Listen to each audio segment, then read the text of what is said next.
Career बनाना, reporter, writer या फिर editor बनना, तो आज ही संपर्क करें RJ रमझाझर में। हमारा पता है सुर्रीघाट, बाईपास रोड, पड़ाव चौक, मुंगेली।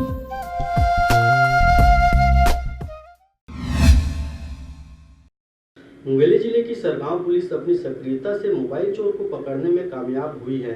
जुलाई माह में धमनी स्कूल के प्राचार्य अजय कुमार कमल का मोबाइल सरगांव में साप्ताहिक बाजार में चोरी हुआ था, जिसकी रिपोर्ट प्राचार्य द्वारा सरगांव थाने में दर्ज कराई गई थी। सरगांव में साप्ताहिक बाजार 2 दिन लगता है, जहां आए दिन मोबाइल चोरी की घटनाएं होती रहती हैं। लेकिन मोबाइल मालिकों द्वारा पुलिस को सूचना व रिपोर्ट दर्ज न कराने से मोबाइल चोरों की सक्रियता बढ़ती जा रही है व उनके हौसले बुलंद होते जा रहे हैं। वहीं प्राचार्य अजय कुमार कमल के रिपोर्ट पर IMI नंबर के आधार पर सरगांव पुलिस ने सक्रियता दिखाते हुए रायपुर जिले के तिल्दा थाना अंतर्गत ग्राम भिलौनी के फत्तू उर्फ पकलू घृत लहरे उम्र 29 वर्ष को उसके घर से ही घेराबंदी कर धर दबोचा और उसके पास से 12,000 रुपए कीमत की ओप्पो मोबाइल बरामद किया गया। आरोपी को धारा 379 भौदी के तहत गिरफ्तार कर न्यायिक रिमांड में न्यायालय में पेश किया गया, जहां से उसे जेल भेज दिया गया है।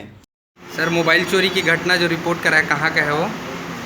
प्रार्थी जो है टीचर है, धमनी स्कूल में सरगांव में निवासरत है। रिपोर्ट कब दर्ज कराया सर वो? रिपोर्ट दर्ज कराया 29 तारीख को 7वें महीने में। आरोपी कहाँ का है सर और कहाँ से मोबाइल बरामद हुआ?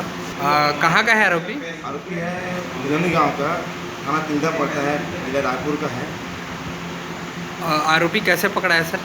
ये लोकेशन साइबर सेल की मदद से उसका मोबाइल का लोकेशन लिए थे हम लोग, वहाँ से जानकारी, उसके आधार पर IMI नंबर के माध्यम से उसका वर्तमान में जो सील कर रहा था उसकी लोकेशन पर से टेस्ट किया गया, लोकेशन को गया। और आरोपी कहाँ है सर अभी? आरोपी वर्तमान में जेल में है, रिमांड पर है। क्या क्या धारा लगा है सर? 379। सरगांव से नारायण बंजारे के साथ ब्यूरो रिपोर्ट RJ रमझाझर।